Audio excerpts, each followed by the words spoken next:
Bonjour à toutes et à tous, ravi de vous retrouver sur le plateau de BX Foot pour une émission qui se focalise aujourd'hui sur la Brussels Football European Cup, un rendez-vous immanquable pour tous les jeunes footballeurs issus de l'Europe entière.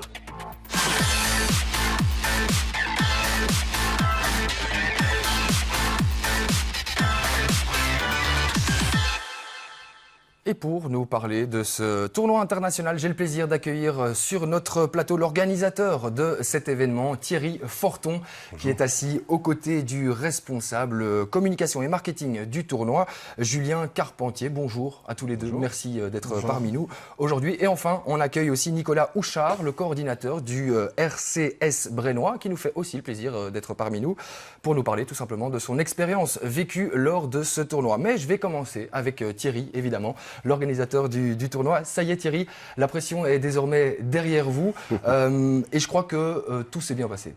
Bah oui, très bien, une très belle édition. Pour moi la meilleure depuis qu'on organise le tournoi.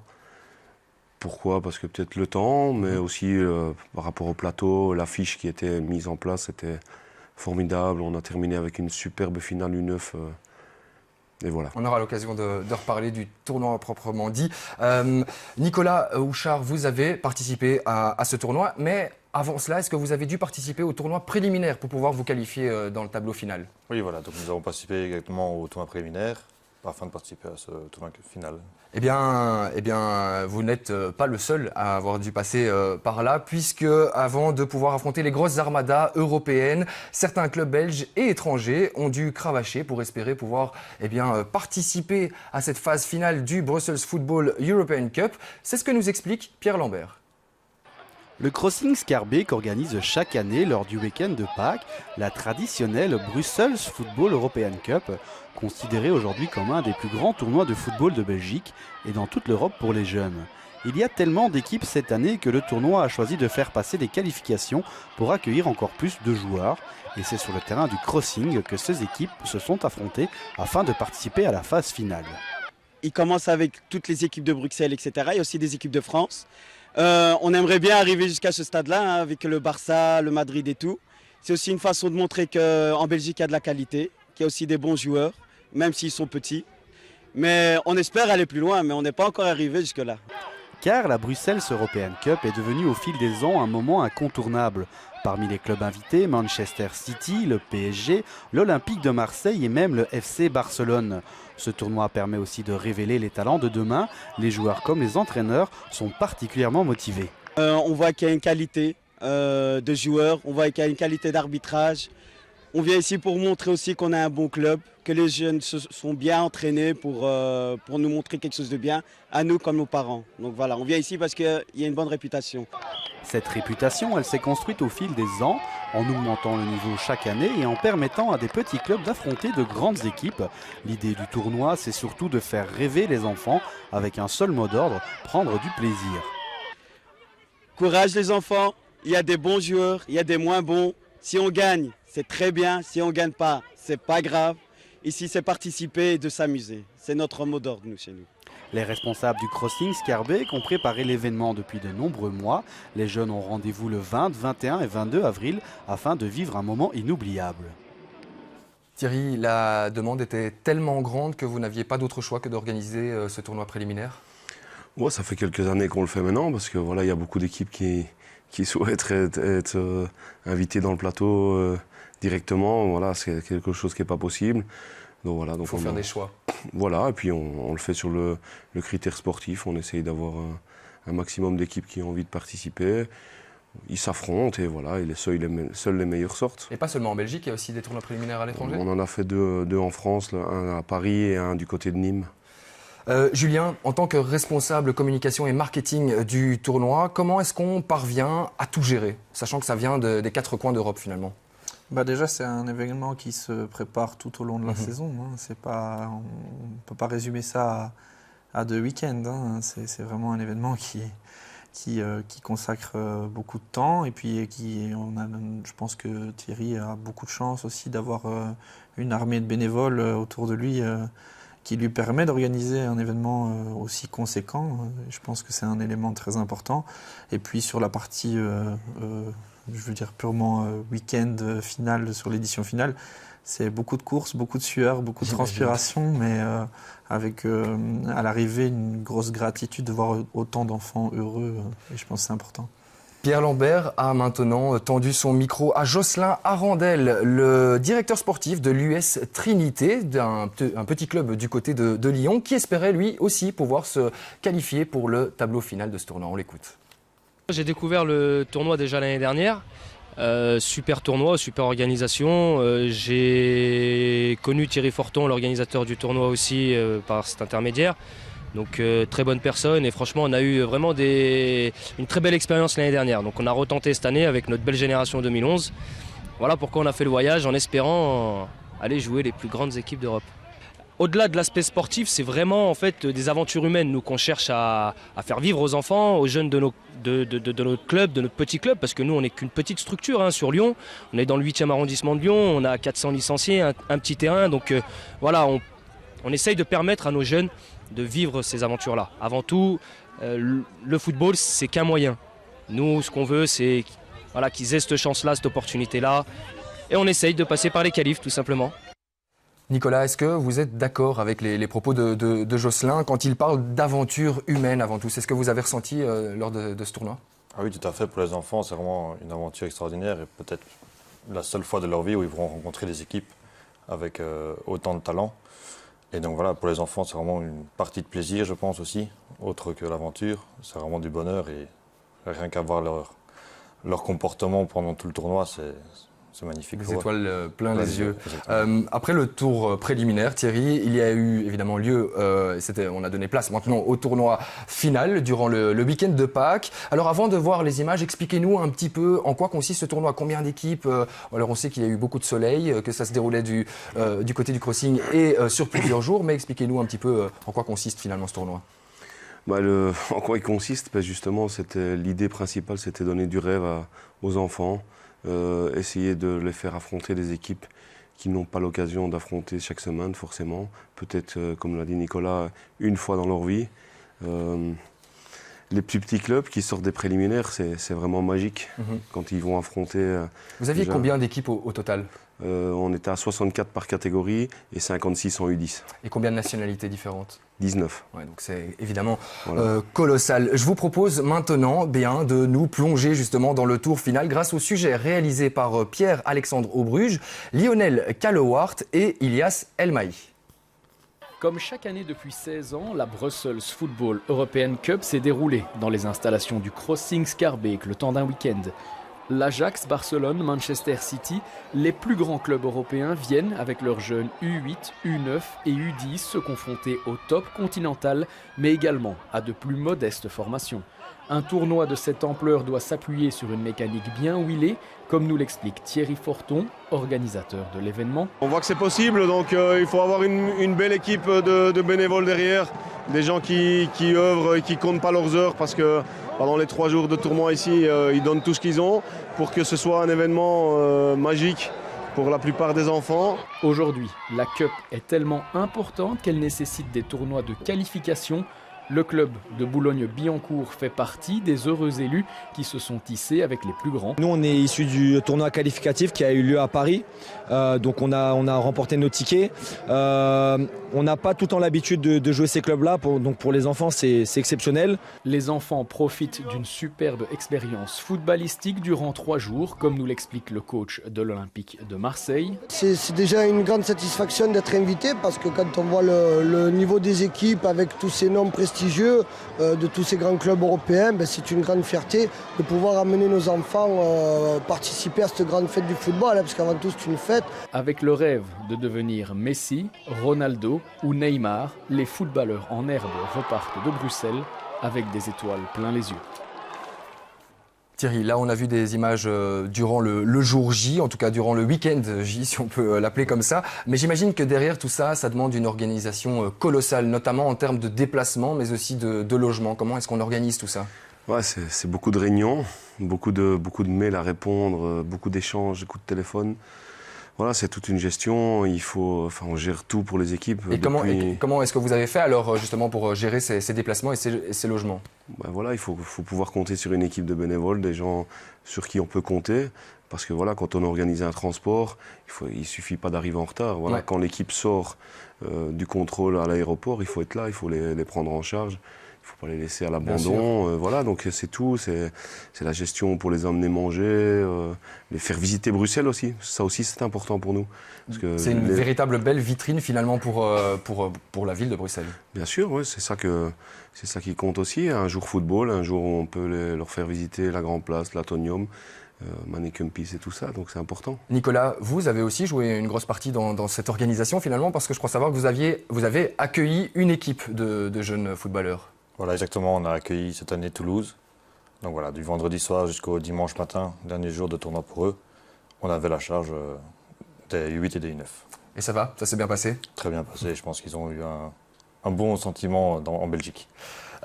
Julien, c'est quoi finalement votre secret, Julien ou Thierry d'ailleurs, pour parvenir à attirer de si grosses équipes? Je pense qu'au fil du temps et avec les années, je pense que le tournoi prend de plus en plus d'ampleur et je pense que la date dans le calendrier des grosses cylindrées, elle est déjà cochée en début de saison maintenant. Je pense que le tournoi a vraiment pris vraiment une autre ampleur aujourd'hui et j'espère que ça continuera. Je pense que tout est mis en œuvre en tout cas pour que ce soit le cas. Et je pense que voilà, c'est la réputation, je pense. Thierry, ce tournoi, il peut encore grandir ou on arrive bientôt à saturation? Non, bien sûr, il peut encore grandir et il va encore grandir. C'est vraiment l'objectif. On s'est déjà réunis le dernier soir du tournoi. Tout le monde pense qu'on va se reposer. Non, on s'est déjà réunis. Et on a déjà noté les manquements qu'on a eus, qu'on a pu voir. Peut-être qu'on n'avait peut-être pas vu les autres années et qu'on va améliorer. Et il y a quoi comme manquement, par exemple? Voilà, par exemple, la communication dans plusieurs langues. Voilà, ça c'est un point que j'ai remarqué, où maintenant ça ne suffit plus parce qu'on a beaucoup trop de clubs étrangers pour négliger ce point. Clairement. Voilà. Nicolas, est-ce que vous avez participé avec votre équipe U9 à ce tournoi? Racontez-nous un petit peu vos résultats, mais aussi un peu la journée. Alors, vous avez joué contre qui, par exemple? Alors, on a eu l'occasion de jouer contre Barcelone, contre West Ham, puis contre plusieurs équipes belges aussi. Et ça s'est bien passé, globalement? Globalement, journée compliquée pour les enfants, qui ont toujours un esprit de compétition et qui sont malheureusement déçus quand une défaite se profile. Il y a une vraie différence de niveau entre, par exemple, votre équipe et le FC Barcelone? La différence de niveau, c'est 2 tournois pour moi. C'est 2 tournois en un tournoi, avec les gros clubs. On s'arrête maintenant sur le cas du RS Gédinois, une autre équipe belge, et de son coach Damien Dory, qui ont reçu une wild card de la part de l'organisation. On écoute le coach namurois au micro de Pierre-Alexandre. Forcément, c'est une super sensation, que ce soit en tant qu'entraîneur ou parents ou même les petits joueurs. Voilà. On ne se rend pas compte qu'on peut approcher des grands clubs comme ça aussi facilement. D'habitude, on fait des tournois et c'est souvent une équipe qui porte le nom d'une équipe star ou quoi. Là, forcément, c'est la réalité. On voit surtout le travail et la différence la différence de monde entre voilà, une équipe régionale et une équipe de grand club. Mais c'est super, c'est une super expérience, franchement à refaire. Et alors justement, qu'est-ce qui vous a amené? On a entendu que vous aviez été invité à venir disputer le tournoi, c'est ça? Ouais, voilà. Donc moi, j'avais inscrit l'équipe en septembre pour le tournoi préliminaire qui a eu lieu le 1er mars. On n'a pas été qualifié. Sur 100 équipes, il y avait 10 qualifiés et une wild card. Donc nous, on a reçu la wild card pour différentes raisons. Le fair play, un peu tout ça. Donc on a été invités à vivre ça avec eux. Et forcément, on remercie le club, on remercie le crossing, on remercie un peu tout le monde. C'est génial, c'est vraiment une chouette expérience. Vous parlez justement de l'expérience en tant que telle. On a vu aussi qu'il y avait l'organisation sur le temps de midi. Vous avez forcément pu manger, utiliser tout ce qui est installation du club. Comment s'est passée la journée ici avec les jeunes? Honnêtement, top journée. Voilà, on ne se rend pas compte. Au tournoi préliminaire, il y avait déjà 100 équipes. Là, il y en a 40, mais ça roule, il n'y a jamais de retard. On est super bien accueillis. C'est vraiment une super organisation. On a discuté avec le président du crossing. Voilà, c'est vraiment des gens accueillants. Nous, on connaît bien Jackie Séverin, qui fait partie de l'organisation. Voilà, vraiment que du positif qui ressort de ça. Les parents contents, les joueurs contents, les entraîneurs. Voilà, c'est un peu différent quand on perd tout le temps. On se rend compte qu'il y a encore du boulot, donc on se remet en question. Mais voilà, c'est vraiment, je le dis, une top expérience, une super organisation. C'est vraiment chouette. Thierry, est-ce que est-ce que vous tenez à ça, ce mélange de niveaux? C'est important de ne pas être essentiellement élitiste, mais que tout le monde finalement puisse prendre part à ce tournoi. Ouais, c'est pour ça qu'il y a autant d'équipes. On pourrait le faire sur 32 équipes et que des équipes élites. Mais voilà, je pense que ce ne serait pas pareil. Je pense que c'est important pour les grands clubs aussi de pouvoir se mesurer en début de journée, se mettre un peu dans le tournoi, se mettre en jambes, on va dire, et comme ça se fait au tennis, un sparring partner. Et voilà, donc... Est-ce qu'il y a eu des belles surprises? Parce que vous parlez de sparring partner, mais en même temps, ça reste du football, ça reste des enfants du même âge, avec deux jambes comme tout le monde. Est-ce qu'il y a eu des surprises dans ce tournoi-là? Bien sûr qu'il y a eu des surprises. Tous les favoris ne se sont pas retrouvés en 16e de finale. Donc oui, il y en a eu. Voilà, il n'y a pas eu vraiment de surprise sur un petit club qui... Voilà, mais sinon, il y a eu des surprises. Ouais, peut-être des équipes qu'on attendait au second tour et qui ont terminé que 4e de leur groupe. Donc voilà, ça arrive, c'est le foot. Et c'est ce qui fait aussi la beauté de ce tournoi, bien entendu. Le vainqueur d'aujourd'hui ne sera peut-être pas le vainqueur du prochain tournoi. Julien, est-ce que votre objectif est de devenir le plus grand tournoi pour les jeunes en Europe? Ou alors c'est peut-être déjà le cas? Ce serait peut-être juste prétentieux de l'avouer, mais bon, après il y a d'autres grands événements organisés aussi en Europe et qui sont top aussi. Mais on ne va pas bouder le plaisir et je pense qu'on fait partie certainement des plus beaux rendez-vous. Ça, c'est une certitude. On va continuer d'améliorer les choses et continuer aussi à permettre d'offrir du spectacle aussi à tous les gens qui se déplacent et aussi à tous les parents qui ne peuvent pas faire le déplacement, de pouvoir continuer de suivre leurs enfants via les réseaux sociaux, via le site internet. Et tout ça, c'est aussi important. Thierry, est-ce que parfois certaines équipes attendent de voir le tableau, le plateau qui sera présenté avant de confirmer leur présence? Oui, tout à fait. C'est exactement ça. Donc c'est vraiment comme ça que ça se passe. Donc il faut donc, ça veut dire que le FC Barcelone attend de savoir si l'Ajax sera là, si City sera là, si Everton sera là. Et c'est pour ça que ça prend énormément de temps, parce que dès qu'il y a une équipe inscrite, il faut le communiquer aux équipes. Donc voilà, je ne sais pas si vous avez déjà pris votre décision, mais sachez que depuis le dernier mail, nous avons eu les inscriptions de telle et telle équipe. Et alors dans ce cas-là, ça fait le déclic? Voilà, et à un moment, ils finissent par craquer.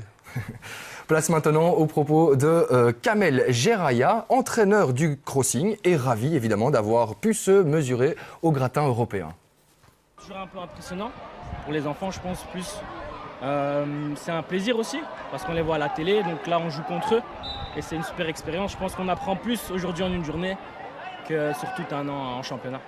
Est-ce qu'au niveau, vous dites, vous apprenez? Qu'est-ce que vous apprenez? Ça va plus vite? En fait, la moindre erreur est payée directement. Donc chaque erreur, il faut essayer de ne pas la recommettre parce que sinon, eux, ils ne font pas de cadeaux directement. Ils sont très efficaces, donc c'est très difficile. Est-ce qu'aujourd'hui, il y a une organisation complète? On a vu que vous avez pu manger à midi aussi. Est-ce que, voilà, en tant qu'équipe, on va dire, à la maison, est-ce que c'est un avantage, un inconvénient de jouer ici au Crossing? Bien sûr, on a des repères ici. On connaît un peu, on sait où aller, où se reposer, où aller. Donc c'est un peu plus facile pour nous au niveau de l'endroit, ça c'est clair. Qu'est-ce que vous pensez de l'organisation de manière générale du tournoi? Parce que voilà, c'est quand même une belle vitrine ici sur Bruxelles. Super, franchement super, parce que c'est pas qu'aujourd'hui, c'était hier, ça sera demain. Je pense qu'on n'a quasiment pas de retard, alors qu'il y a énormément d'équipes. Donc l'organisation est au top.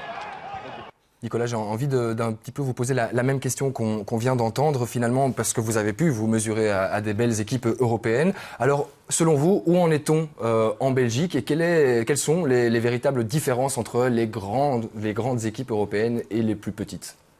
Je pense qu'en Belgique, le niveau est quand même vachement élevé. Quand on regarde le tournoi 8, c'est une équipe belge en finale. C'était qui pour nos téléspectateurs? C'était le Standard de Liège qui a remporté le tournoi. C'est 3 équipes en demi-finale, si je ne me trompe pas, Thierry. Ah ouais, 3 équipes et une équipe française dans le dernier carré. Donc les équipes belges sont loin d'être ridicules. Tout à fait. Est-ce que vous pensez, messieurs, avoir vu le futur Lionel Messi sur la pelouse du Crossing ce week-end-là? Ouais, je pense qu'il y avait des cracks.